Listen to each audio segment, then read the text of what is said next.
हाँ तो बच्चों, आज हम क्लास 9 एनसीईआरटी के अध्याय 1 हमारे आसपास के पदार्थ के अंतर्गत वाष्पन पढ़ने जा रहे हैं। इसके पूर्व के वीडियो में आपने देखा था कि वाष्पन कब होता है। ये हमने देखा था कि पदार्थ की अवस्था को तापमान बढ़ाकर और पदार्थ की अवस्था में परिवर्तन किया जा सकता है।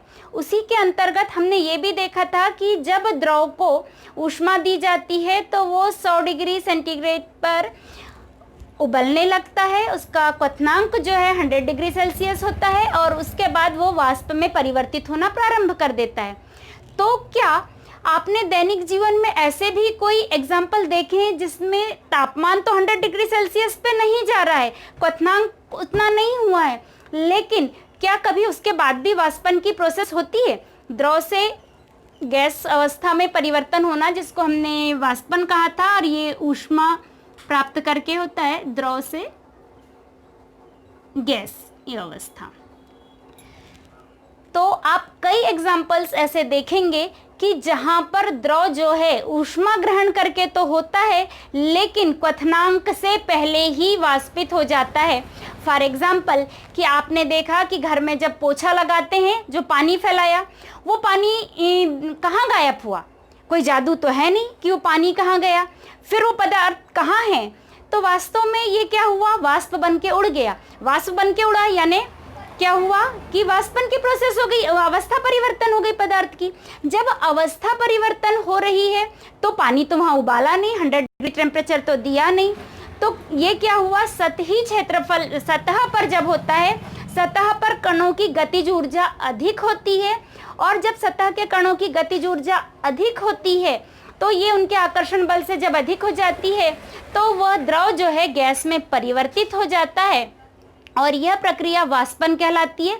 और इसका और उदाहरण आप कपड़े में भी देख सकते हैं कि गीले कपड़े वाष्पन की प्रक्रिया में सूख जाते हैं, इनको भी क्वथनांक से कम तापमान पर ही हो जाता है। तो यह जो वाष्पन की क्रिया है, इसको हम क्या कह सकते हैं? ये प्रक्रिया किस तापमान पर भी हो सकती है? क्वथनांक से कम तापमान पर भी।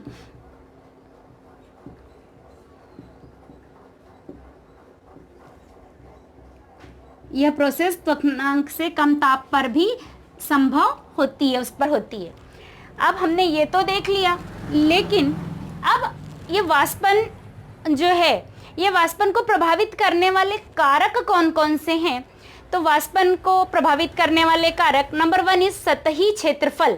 सतही क्षेत्रफल जितना अधिक होगा, यानी सतही क्षेत्रफल जितना बढ़ा दिया जाए, वाष्पन की दर भी उतनी अधिक होती है। क्षेत्रफल को बढ़ाने पर वाष्पन की दर भी अधिक होती है।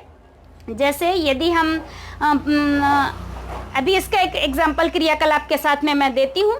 अभी तापमान को भी जब बढ़ाया जाए, तापमान में वृद्धि कर दी जाए, तो तापमान में वृद्धि के साथ में जो है, तापमान में वृद्धि करने पर वाष्पन की क्रिया तेज हो जाती है, वाष्पन तीव्र होता है। यही चीज इसमें भी है, सतही क्षेत्रफल में वृद्धि होने पर जो है वाष्पन तीव्र होता है। अब आता है नंबर 3 आर्द्रता। आर्द्रता, सबसे पहले तो ये जानना जरूरी है कि आर्द्रता क्या है। वायु में उपस्थित जलवाष्प की मात्रा ही आर्द्रता कहलाती है। पर अभी हमने कहा था कि तापमान और सतही क्षेत्रफल बढ़ने पर वाष्पन तीव्र होता है, यहाँ उल्टा होता है। यदि वायु में आर्द्रता अधिक है, यानी वायु में जलवाष्प के कण अधिक है, जलवाष्प अधिक है, तब यहाँ पर तापमान वाष्पन जो है कम होता है। वायु में जब वायु में आर्द्रता अधिक,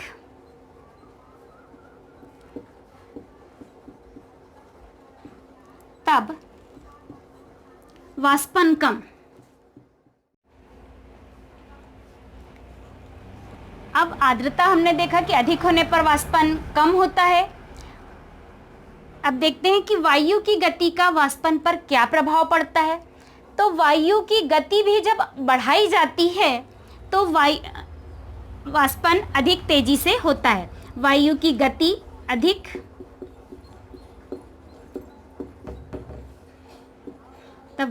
तब वाष्पन भी अधिक।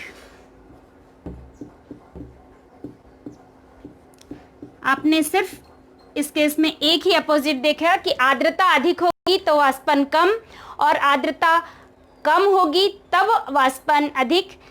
जैसे बारिश के दिनों में आप देखेंगे कि कपड़े देर से सूखते हैं या फर्श थोड़ा देरी से सूखता है, जबकि पंखा हम चालू कर देते हैं तो वाष्पन तीव्र होता है। इसको एक क्रियाकलाप से हम समझते हैं कि वाष्पन को प्रभावित करने वाले कारक किस प्रकार वाष्पन की गति को भी प्रभावित करते हैं। तो हम देखते हैं कि जैसे एक जो थोड़ा सा द्रव है, यदि हमने किसी पॉट में छोटे पॉट में रखा हुआ है तो इसका सतही क्षेत्रफल इस वक्त कम है।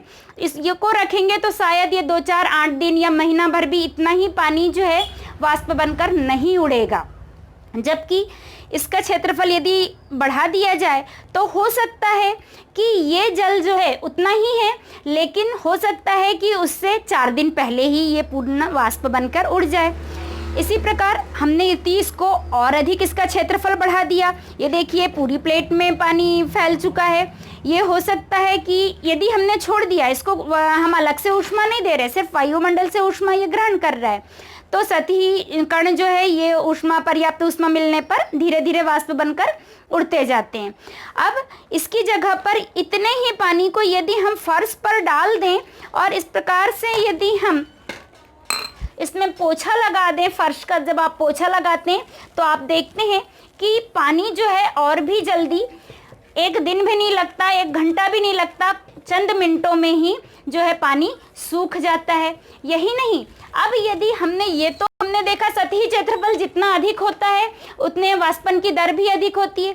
इसी प्रकार तापमान को तो हम इससे पहले के एग्जाम्पल में वीडियो में देख ही चुके हैं कि जितना देर गर्म करते हैं तो तापमान में जैसे जैसे वृद्धि होती है तो ये उतना अधिक वाष्पन तीव्र होता है। यदि गैस स्लो रखें तो वाष्पन को कुछ टाइम लगेगा पानी सूखने में, जबकि यदि तेज पे है फ्लेम तब वाष्पन तेजी से हो जाता है। इसी प्रकार आर्द्रता का हम देखें कि इस समय जैसे रेनी सीजन है, रेनी सीजन में वायुमंडल में जलवाष्प की मात्रा अधिक होती है जिसे हम आर्द्रता कहते हैं।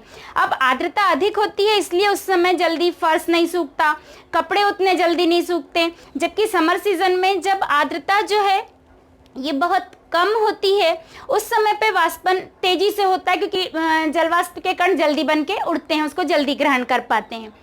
इसी प्रकार वायु की गति, ये देखिए यदि हम जब देखते हैं कि कई बार आपने देखा होगा कि मम्मी जब फर्श पे पोछा लगाती हैं, घर में जब फर्श पे पोछा लगता है और वो जल्दी नहीं सूख रहा है तो जो है फैन ऑन कर दिया जाता है। जैसे ही फैन ऑन करते हैं तो ये जो है वाष्पन तेजी से होने लगता है और पंखा चालू करते ही फर्श जल्दी सूख जाता है। तो इस प्रकार जो है वायु की गति क्या हुई, वायु की गति हमने बढ़ाई तो वायु की गति बढ़ाने से जो है वाष्पीकरण तेजी से होने लगता है। तो इस प्रकार जो है हमने देखा कि वाष्पन को प्रभावित करने वाले ये 4 कारक।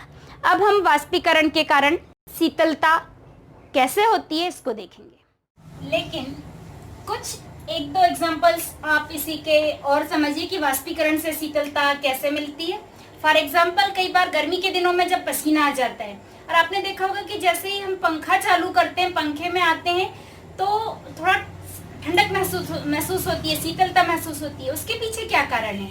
वह भी यही कारण है कि पसीने के कारण क्या हुआ, जलवाष्प की बूंदें बाहर आई शरीर पे, और जैसे ही हम पंखा चालू करते हैं तो ये जल की बूंदें जो हैं ये वाष्प रूप में परिवर्तित होने के लिए आसपास से जो है ऊष्मा ग्रहण करती हैं। तो हमारे शरीर से भी ये ऊष्मा क्या करती है, एब्जॉर्ब करती हैं और वाष्प रूप में परिवर्तित होके उड़ जाती हैं। यही कारण है कि जब हमारे शरीर से ऊष्मा अवशोषित की जाती है तो हमें ठंडक महसूस होती है। इसी प्रकार जो है हम एक एग्जाम्पल और देख सकते हैं कि कई बार अधिकतर बच्चियां तो ये चीज़ करती ही हैं कि नेल पॉलिश रिमूव करती हैं, और उसमें देखा होगा कि कुछ ठंडक सी लगती है या किसी को कभी इंजेक्शन लगा हो तो यहाँ डॉक्टर रुई से कुछ लगाते हैं जिसमें आपको ठंडक महसूस होती है। वास्तव में उसमें क्या है, उसमें एसीटोन है वास्तव में, और उसके कारण जो है ये एसीटोन बहुत जल्दी वाष्पीकृत होता है। और ये वाष्पीकृत होता है तो जैसे ये हमने हथेली पर लिया तो हथेली ठंडी हो जाती है, ठंडक लगती है, या इंजेक्शन जब लगाते हैं तब ठंडक, क्योंकि ये बहुत जल्दी वाष्पीकृत होकर उड़ता है। तो वाष्पीकृत होने के लिए ये जो वातावरण से ऊष्मा अवशोषित करता है, तो हमारे शरीर से भी ऊष्मा अवशोषित करता है। उस स्थान से जितना क्षेत्रफल उसने घेरा हुआ है वहां से वो ऊष्मा अवशोषित करता है, तो उतने स्थान पर हमें जो है ठंडक महसूस होती है।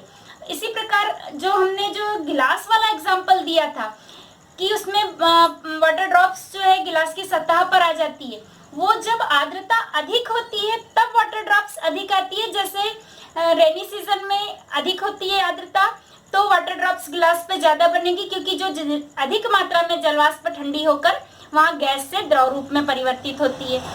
जबकि वैसे यदि हम क्षेत्र वाष्पन की क्रिया में देखा जाए तो आर्द्रता जब कम होती है, समर सीजन में जब कम होती है, तब वाष्पन तेजी से होता है, पर शीतलता के समय पर अपोजिट हो जाता है। जब आर्द्रता अधिक होती है तब शीतलता अधिक होती है। इस प्रकार आपका यह अध्याय पूर्ण समाप्त हुआ। जय हिंद, जय भारत।